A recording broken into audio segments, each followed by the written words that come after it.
রমাজানের প্রস্তুতি নাম্বার 1, আমার সেটা বলেন। রমাজানের প্রস্তুতি নাম্বার 1 হচ্ছে যত দুনিয়াবি কাজ আছে সেই কাজগুলোকে কমিয়ে ফেলবো। দুনিয়াবি কাজগুলো কি করবো, মানে দুনিয়াবি যত কাজ, যত ব্যস্ততা যা আছে এগুলোকে কমায় নিয়ে আসবো, যাতে রমজান মাসে আমাকে বেশি বাইরে দুনিয়াবি প্রয়োজনের বাইরে বের হইতে না হয়, বেশি ব্যস্ততা আমাকে দুনিয়ার জন্য না করতে হয়। মনে করেন যে আপনি চাইলে এখন যদি সামর্থ্য থাকে রমাদান এবং ঈদের বাজার করে রাখতে পারেন, কারণ লাইলাতুল কদর নষ্ট করে ঈদের বাজার, আর রমজানের অনেক রুহানিয়াত নষ্ট করে দেয় দুনিয়াবি বাজার ঘাট, তাই না? সবার সামর্থ্য হয় না, কিন্তু বড় বড় যে বিষয়গুলো আছে, বড় বড় খাবার, মৌলিক খাবার, এগুলো আপনি 2 মাসের জন্য বাসায় রাখতে পারেন, সামর্থ্য থাকে। সামর্থ্য নাই তাহলে সেটা আলাদা বিষয়। মোট কথা, এটা শুধু একটা বিষয় বোঝাচ্ছি না, দুনিয়াবি যত ব্যস্ততা এগুলোকে কমায় রমাজানের জন্য প্রিপারেশন নিতে হবে। আল্লাহ পাক আমাদেরকে সবাইকে রমাদানের জন্য প্রিপারেশন নেওয়ার তৌফিক দান করেন। এটা হলো মনস্তাত্ত্বিক প্রিপারেশন, যে রমাদান আসতেছে, আমি শাবান মাসেই আমি আমার কাজগুলো গোছাই নিব, যাতে রমজানে আমি ফারেক থাকি ইবাদতের জন্য। বুদ্ধিমানের কাজ না এটা? আল্লাহ পাক তৌফিক দান করেন, আমিন।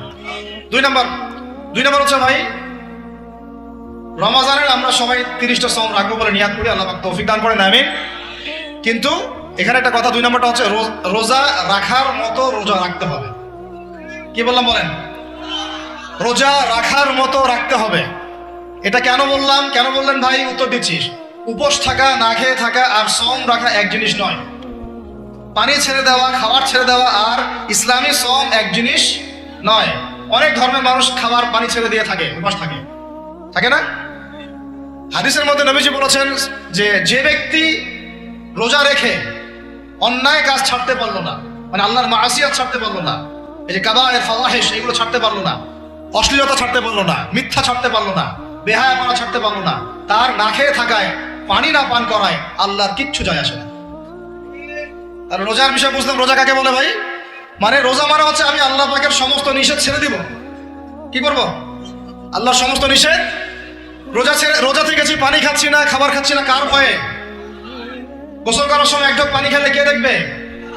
এই চেতনা তখন কাজ করে না? চুপ করে 1 লোকমা ভাত খেলে কে দেখবে? কেউ দেখবে? আল্লাহ ছাড়া কেউ দেখবে? কেউ দেখবে না। তারপর আপনি খান না কেন? কারণ আপনি অনুভব করেন যে আল্লাহ পাক আমাকে দেখছেন। এটাই হলো ইহসান। এটার নাম কি? ইহসান। এটাই বলা হচ্ছে হাদিসে জিবরিলের মধ্যে, আনতা আবুদুল্লাহ কাআন্নাকা তারাহ, তুমি এমন ভাবে আল্লাহর ইবাদত করো যেন তুমি আল্লাহকে দেখতে পাচ্ছ। ওয়া ইল্লাম তাকুন তারাহু, তুমি যদি আল্লাহকে দেখতে না পারো, জেনে রাখো ফাইন্নাহু ইয়ারাক, আল্লাহ পাক তোমাকে দেখছেন। এটাকে বলে আল্লাহ কনসিয়াসনেস বা ইহসান বা তাকওয়া। আর তাকওয়া হাহুনা, তাকওয়া কোথায়? এখানে।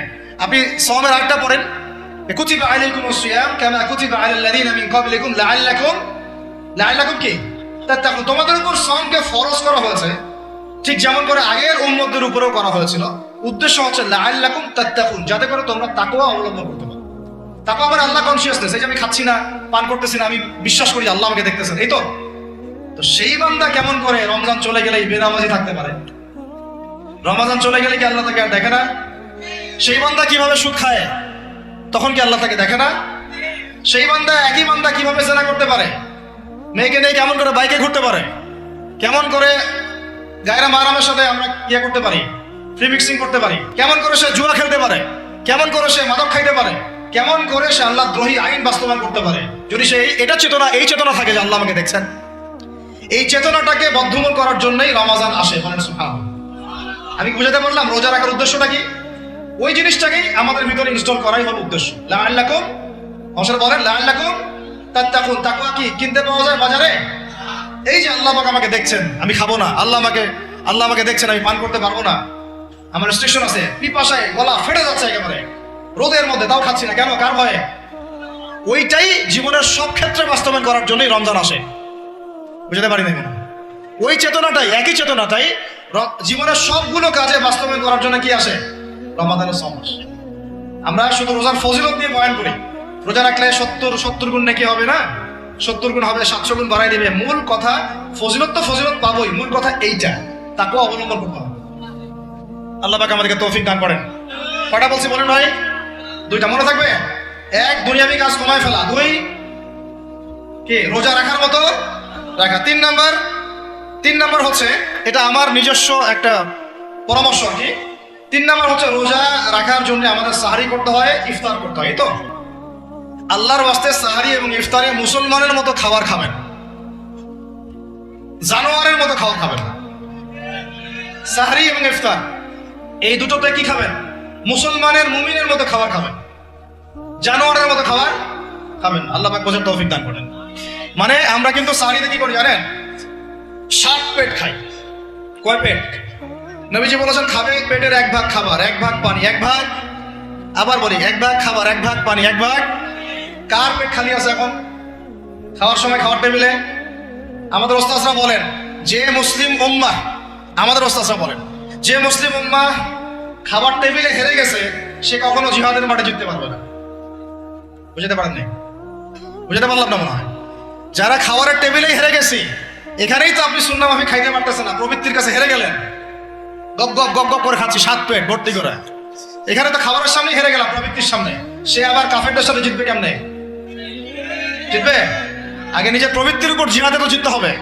আমার মন চাচ্ছে জেনা করি, করবো না, এটার নাম জিহাদ, এটাও জিহাদ। মন চাচ্ছে সুদ খাই একটু, খাবো না, এটার নাম কি? জিহাদ। মন চাচ্ছে নামাজ না পড়ি, ঘুমায় থাকি, মন চাচ্ছে না, মন বলতেছে ঘুমাই ঘুমাই ঘুমাই, কিন্তু নামাজ পড়তে হবে। এই উঠলাম, ওযু করলাম, গেলাম, এর নাম কি? এটাও এক প্রকার কি? বরং নফসের সাথে জিহাদটা অনেক বড় জিহাদ বলা হয়েছে, বলা হয় নাই? এটা মানুষকে শক্ত করবে। একটা মেয়ে সেটা প্রেম করতে মন চায়, করবো না, ওকে দেখবো না, যাবো না কাছে, এটা এটা শক্ত থাকার নাম কি? এটা মনে নফসের সাথে কি বুঝেন? আল্লাহ পাক আমাদেরকে নফস শক্ত করার তৌফিক দান করেন। তো ভাই খাবার ইফতারেও এভাবে 7 পেট খাবেন না, সারিতেও খাবো না, কথা করি তো ইনশাল্লাহ। শোনেন, পরিমিত খাবেন, পুষ্টিকর খাবার খাবেন। পরিমিত খাবেন কিন্তু পুষ্টিকর খাবার খাবেন, তাহলে যথেষ্ট হবে। চাল আর এখনকার যে খাবার এদের বেশিরভাগই ভেজাল। যত বেশি খাবো তত দ্রুত অসুস্থ হবো। তো এই যে আমরা দিন দিন যে দুর্বল হয়ে যাচ্ছি, বুঝতে পারতেছেন না আপনারা? এটা দিন দিন যে আমরা আগের জেনারেশনের মতো শক্ত না। আমাদের দাদারা, তার দাদারা যেরকম স্ট্রং ছিলেন, আমাদের ইয়াংরাও কিন্তু অত স্ট্রং না। একটা ইয়াং ছেলেকে আপনি এখন 50 বছরের একজন মুরব্বীর সাথে পাঞ্জা লাগাই দেন, পারবে না, ও চাচাই জিতবে। তো এটার কারণ হচ্ছে ভেজাল খাবার, ভেজাল পরিবেশ, ভেজাল সবকিছু। আমরা যা খাচ্ছি বেশিরভাগই বিষ। আর আল্লাহর কসম এগুলো মনিটর করার দায়িত্ব সরকারের, এগুলো মনিটর করার দায়িত্ব প্রশাসনের। এদেরকে মোবাইল কোর্টের আওতায় নিয়ে এসে একদম 1 বছরের জন্য ঢুকাইতে ভিতরে। আইনের সঠিক প্রয়োগ হলে এমনি সেটা হয়ে যাবে। বাঙালিদেরকে শুধু মিষ্টি মিষ্টি কথা বলে কাজ হবে না, মাঝে মাঝে কঠিন শাসন লাগে।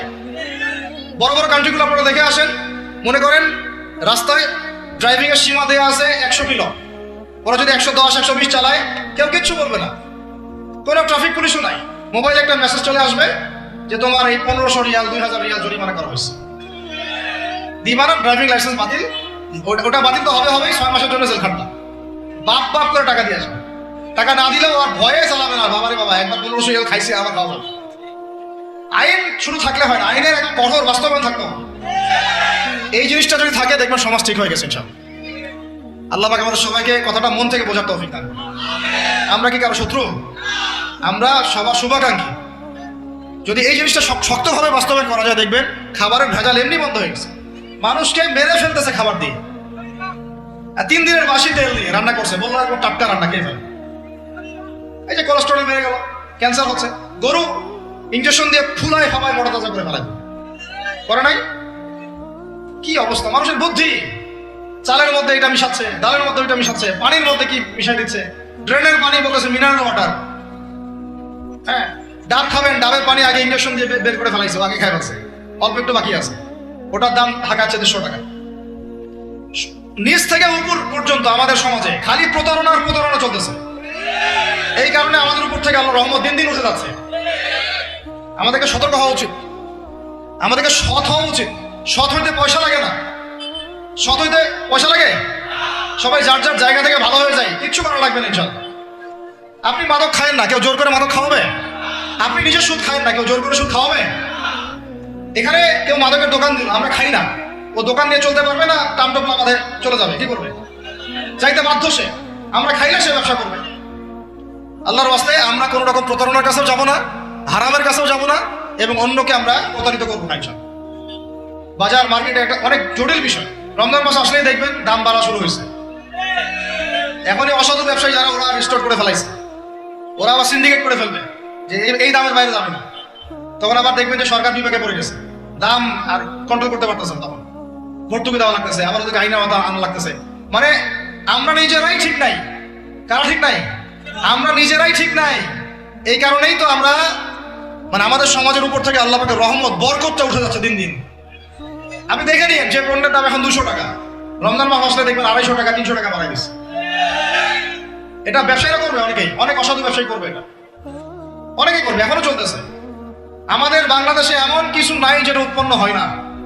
আমরা যদি আমাদের এখানে সঠিক জাকাত ভিত্তিক অর্থনীতি থাকতো, সততা থাকতো, ইনসাফ থাকতো, আমানত থাকতো, আমাদের জিনিস আমরা খেয়ে শেষ করতে পারতাম না, এরপর বাকিটা রপ্তানি করতে পারতাম। অনেক কথা ভাই, এগুলো অর্থনীতির বিষয়, আরেকদিন কথা হবে ইনশাআল্লাহ। রমজানে আসছে যেহেতু এতটুকু নসিহত করি। 3 নাম্বার, যে ভাই আমরা এমন ভাবে খাবো না যে খাওয়ার মনে হয় জানোয়ারের খাওয়া। ঠিক আছে ভাই, পুষ্টিকর খাবার খাবো, কিন্তু পরিমাণে কম। কম বলতে কি একবারে কম না, আপনার প্রয়োজন অনুযায়ী 3 ভাগ করে, 1 ভাগ খাবার, 1 ভাগ পানি, 1 ভাগ ফাঁকা, সুন্নাহ অনুযায়ী। আল্লাহ পাক তৌফিক দান করেন, আমিন। 4 নাম্বার হচ্ছে রমাদান মাস মানেই কোরআন। রমাদান মাস মানে কি? এই রমজানে আমরা সবাই বেশি থেকে বেশি কোরআন তেলাওয়াত করবেন সব। কারা কারা পারি হাত তুলি, আলহামদুলিল্লাহ, হাত নামান। সবাই পারেন কোরআন তেলাওয়াত? মাশাআল্লাহ, মাশাআল্লাহ। এটাই তো চাই, বাংলাদেশের ঘরে ঘরে প্রত্যেক ব্যক্তি যেন কোরআন তেলাওয়াত করা জানে, এটাই তো আমরা চাই। এমন যদি হয় যে 100% মানুষ কোরআন তেলাওয়াত করতে পারে, 16 কোটি মুসলিম, দিন কায়েম হয়ে যাবে ইনশাআল্লাহ, ইনশাআল্লাহ, ইনশাআল্লাহ। ভিতরে কাজগুলো করেন, আল্লাহ পাক তৌফিক দান করেন। তো ভাই কোরআন আমরা রমজানে বেশি থেকে বেশি পড়বো ইনশাআল্লাহ, ঠিক আছে? যারা পারি না, একটা লিমিট ফিক্স করি, কমপক্ষে দিনে 1 পারা, দিনে কমপক্ষে 1 পারা, তাহলে 30 দিনে 1 খতম হবে। ওকে, আরো বেশি পারি 2 পারা, তাহলে 2 খতম হবে। আরো বেশি পারি 3 পারা। এমন আমাদের ইমামদের যুগে, আমাদের 4 ইমামদের যুগে, সরফে সালিহিনদের যুগে প্রতিদিনই 1টা করে খতম দিতেন তারা। সুবহানাল্লাহ, তাদের সময় আল্লাহ বরকত দিয়েছিলেন। সুবহানাল্লাহ, সারা রাত জেগে তেলাওয়াত করতেছেন, নামাজ পড়তেছেন, দিনের বেলা তেলাওয়াত করতেছেন। রমজান মাস হচ্ছে কোরআন নাজিলের মাস। এই মাসে যে হতভাগা কোরআন পড়তে পারলো না, তার জন্য আফসোস করা ছাড়া কিছু করার নেই। রমজান মাসে কোরআন আগে পড়বো, কোরআন শিখবো, না পারলে কি করবো? না পারলে 1 মাসে শিখবো, অন্যকে শেখাবো, কোরআনের দার্স দিব, কোরআনের মাহফিল হবে, কোরআনের তাবলীগ হবে, কোরআন নিয়ে আলোচনা হবে ইনশাআল্লাহ। আমরা জানবো কোরআনের মধ্যে কি আছে। এটা জানার সবচেয়ে উত্তম মাস হচ্ছে কি? রমাদান। আল্লাহ পাক তৌফিক দান করেন, আমিন। যারা আমরা আরবি জানি টুকটাক ভাঙাচোরা, তারা আমরা এটার অর্থ পড়বো ইনশাআল্লাহ। যারা আমরা আলেম ওলামা আছে অনেকেই, যারা ইফতা দিয়েছি, দাওরা দিয়েছি, বা আমরা তালেব ইলম ওলামা ইকরাম যারা আছে, আমরা এই কোরআনের তাফসীরগুলো পড়বো ইনশাআল্লাহ। মানে কোরআনময় রমাদান, কোরআনময় কি? এবং চেষ্টা করবেন, আমার খুব ইচ্ছা হয় যদি আল্লাহ পাক আমাকে ক্ষমতা দিতেন, তৌফিক দিতেন, আমার ইচ্ছা হয় যে রমজান মাসে বাংলাদেশের যত মসজিদ আছে সমস্ত মসজিদে কোরআন শিক্ষা ফ্রি হয়ে যাবে। ভালো উদ্যোগ না? বাংলাদেশে কত মসজিদ আছে? হাজার না লাখ? লাখ না কোটি? হয়তো কোটি কোটি মসজিদ থাকবে না। প্রত্যেকটা মসজিদে যদি বিনামূল্যে কোরআন শিক্ষা কার্যক্রম করা যেত রমজান মাসে, 1 মাসে আপনি দেখতেন প্রায় মিনিমাম 5 কোটি মানুষকে কোরআন শেখানো যায়। তাও হাতে কলমে, তাও কি হাতে কলমে বই দেওয়া হতো ফ্রি। আর ওই যারা টিচার ক্লাস নেবে ওদেরকে বেতন দিব, ভাতা দিব সরকার থেকে। দেওয়া যায় না? দেওয়া যায় না? আচ্ছা, যদি গভর্নমেন্ট নাও দেয়, আপনারা জাকাত থেকে দিতে পারেন, সদকা থেকে দিতে পারেন, পারেন না? নিজেদের পকেট থেকে দিতে পারেন, নিজের ব্যবসা থেকে দিতে পারেন, এলাকা ভিত্তিক দিতে পারেন। কত উৎস আছে না? যদি এভাবে প্রত্যেকটা মসজিদ থেকে কোরআন শিক্ষা কার্যক্রম চালু করা হয় রমজান মাসে, আমরা দোয়া করি আল্লাহ পাক যেন এই কথাটা পৌঁছে দেওয়ার উপরের লেভেলে, তারা উদ্যোগ নেয়। জানি না উদ্যোগ নেবে কিনা, আমাদের দায়িত্ব পৌঁছে দিলাম। তো অ্যাটলিস্ট যদি সবগুলো মসজিদে নাও হয়, প্রত্যেকটা এলাকায় যদি 1টা করে মসজিদও হয়, তবুও দেখবেন কয়েক কোটি মানুষকে কোরআন শেখানো যাবে ইনশাআল্লাহ। কোরআন ছাড়া এই জাতিকে আপনি ফিরাতে পারবেন না। কোরআন ছাড়া এই যুবকদেরকে মাদক থেকে ফেরানো যাবে না। কোরআন ছাড়া এই যুবকদেরকে জেনা থেকে ফেরানো যাবে না। এই টিকটক প্রজন্ম হয়ে এরা নষ্ট হয়ে গেছে, শেষ হয়ে গেছে। বাংলাদেশে আশঙ্কাজনক হারে এখন জেনা, ব্যভিচার, পরকীয়া এগুলো বেড়ে গেছে। মাদক দ্রব্যের কি ছয়লা, এই যে গুন্ডামি, মাস্তানি, ছিনতাই কারা করতেছে? যারা ইয়াং ছেলে পেলে এরা করতেছে। এদেরকে ফিরাইতে হলে কোরআন ছাড়া কোনো গতি নাই। আইয়ামে জাহেলিয়াতের সেই মানুষগুলো কোরআনের আলোয় শ্রেষ্ঠ মানুষে পরিণত হয়েছে। কথা বুঝতে পারেন নাই? আইয়ামে জাহেলিয়াতের সেই মানুষগুলা যারা একসময় নিজের মেয়েকে দাফন করেছিল জীবন্ত। ইন্না লিল্লাহি ওয়া ইন্না ইলাইহি রাজিউন। চিন্তা করা যায়? আপনি আপনার মেয়েকে দাফন করতে পারবেন জীবন্ত? পারবেন? বলেন। এরকম মানুষ যারা এই কাজ করেছিল, তারা কোরআনের সংস্পর্শে এসে সোনার মানুষে পরিণত হচ্ছে। এই কিতাব আল্লাহ পাক নাযিল করেছেন ওই ঘরের উপরে উঠিয়ে রাখার জন্য না, মাঝে মাঝে বের করবো, ধুলা মুছবো, চুমু খাবার রেখে দিব, এই জন্য না। বাবা মারা গেছে, খুললাম, পড়লাম, সব বক্সাই দিলাম, এই জন্য না। শুধু এই কিতাব আল্লাহ পাক নাযিল করেছেন যারা আমরা হৃদয়ে ধারণ করি। কোথায় ধারণ করি? তো হৃদয়ে ধারণ করবো তো তখনই যখন আমি বেশি তেলাওয়াত করবো, বেশি বেশি পড়বো, সবাইকে পড়াবো, শেখাবো। আল্লাহ পাক আমাদের সবাইকে কোরআনের বিপ্লব ঘটানোর তৌফিক দান করেন, আমিন। তো প্রিয় ভাইরা, 4 নম্বর কাজ, কোরআন শিখবো, পড়বো, শেখাবো, দার্স দিব, কোরআনের একদম বিপ্লব। রমজান মাসে ইনশাআল্লাহ কোরআনময় রমাদান হবে ইনশাআল্লাহ। রমজান মাসে অন্য কোনো বইও পড়ার দরকার নেই, প্রয়োজনে কোরআন পড়েন, হাদিস পড়েন আর কোরআন পড়েন। কোরআন এবং হাদিস, অন্য কোনো বই, বিষয়ভিত্তিক বই পড়ার দরকার নেই। আর অ্যাটলিস্ট 1 মাস আপনি না পড়েন। এরপরে আসি 5 নাম্বার, একটু বড় হয়ে যাচ্ছে যদিও, আমি সংক্ষিপ্ত করে বোঝাচ্ছি, শুনেন। 5 নাম্বার হচ্ছে রমাদান মাসে, একটু ধৈর্য ধরেন। রমাদান মাসে আমরা ফরজ ইবাদতগুলোকে সর্বোচ্চ গুরুত্ব দিব ইনশাআল্লাহ। যেমন সবার আগে কি? সালাত। এই একটাই বল, সালাত। সালাত নাই, ইসলাম নাই। সালাত নাই, সে ব্যক্তি মুসলিম না। সোজা কথা শুনেন, সালাত অস্বীকার করে সে ব্যক্তি মুসলিম না। নবীজি বলছেন, মান তারাকা সালাতান মুতাআম্মিদান ফাকাদ কাফারা। কেউ যদি ইচ্ছা করে সালাতকে অস্বীকার করে, ছেড়ে দেয়, সে ব্যক্তি কি হয়? কাফারা, কুফরি করে। সালাত না পড়ার কারণে ইমামগণ বলেছেন তাকে মুসলমানদের কবরস্থানে দাফনও করবে না। কোন কোন ইমাম বলেছেন তাকে জানাজাও দিবা না। কোন কোন ইমাম বলেছেন তাকে জেলখানায় বন্দী করে রাখবা। কোন কোন ইমাম বলেছেন তাকে মৃত্যুদণ্ডের শাস্তি দিবা। আমি এমনি বলতেছি না, ইমামদের কওলগুলো পড়ে দেখেন। নামাজ না পড়াটা যেমন তেমন পাপ না তো, ইচ্ছা হইলে পড়লাম, ইচ্ছা হইলে পড়লাম না, এমন না। যারা নামাজি তারাও যদি নামাজে সচেতন না হয়, তাদের জন্যও শাস্তি আছে, নাউযুবিল্লাহ। ফাওয়াইলুল লিল মুসাল্লিন আল্লাযীনা হুম আন সালাতিহিম সাহুন আল্লাযীনা হুম ইউরাউনা ওয়া ইয়ামনাউনাল মাউন। এখানে বলা হচ্ছে মুসল্লিদের জন্য দুর্ভোগ, যে মুসল্লিরা নামাজ সম্পর্কে গাফেল, উদাসীন। আবার যারা মানুষকে দেখানোর জন্য নামাজ পড়ে এবং এই যে ছোটখাটো সাহায্য করতে অস্বীকৃতি জানায়, সূরা মাউন পড়েন। তাহলে মুসল্লিদের জন্য গাফেলতির যদি শাস্তি হয়, তাহলে যারা পড়ে না ওদের কি হবে বলেন? ওই যে ওই সূরাটা কি জানেন না, মুজাম্মিল না মুদাসসির, হাফিজে কোরআন কি আছে, মা সালাকাকুম ফি সাকার। জাহান্নামে যখন ঢুকানো হবে, এই ফেরেশতারা জিজ্ঞাসা করবে, কিসে তোমাদেরকে জাহান্নামে নিয়ে আসলো, কি পাপ করছিলা? তারা বলবে, তখন তারা বলবে, ক্বালু, তারা বলবে, জাহান্নামীরা বলবে, লাম নাকু মিনাল মুসাল্লিন। কি বলবে তারা? লাম নাকু মিনাল মুসাল্লিন, আমরা মুসল্লি ছিলাম না, আমরা নামাজ পড়তাম না। তাহলে বেনামাজির পরিণতি কি বলেন? জাহান্নাম। ওয়ালাম নাকু নুতঈমুল মিসকিন, আর আমরা মিসকিনদেরকে খাবার দিতাম না। সুবহানাল্লাহ। আল্লাহ পাক আমাদেরকে সালাত আদায় করার তৌফিক দান করেন। রমাদান মাসে শক্ত করে নামাজ পড়বেন ইনশাআল্লাহ, আল্লাহ পাক তৌফিক দান করেন। 5 ওয়াক্ত নামাজ চেষ্টা করবো জামাতে পড়ার জন্য। যদি জামাত ছুটেও যায়, তাও পরে জামাত পড়ে নেবেন। সেটাও না পড়েন, অ্যাটলিস্ট বাসায় পড়বেন। রাজি আছেন? এখন কথা হচ্ছে যে নামাজের সাথে আরো অনেক ফরজ আছে না? যেমন পর্দা কি ফরজ না ফরজ না? যাকাত ফরজ না ফরজ না? তারপরে আল্লাহ পাকের আনুগত্য করা, এটা ফরজ না ফরজ না? রাসূলের আনুগত্য, তাওহীদ ফরজ না সুন্নাত? তো এই জিনিসগুলো, ফরজগুলোকে শক্ত করে ধরবো ইনশাআল্লাহ। রাজি আছেন? আর 4 নাম্বার হচ্ছে রমজান, এটা কি 5 নাম্বার না? 5 নাম্বার, রমজান মাসে ফরজ ইবাদতগুলোতে সর্বোচ্চ গুরুত্ব দিব ইনশাআল্লাহ।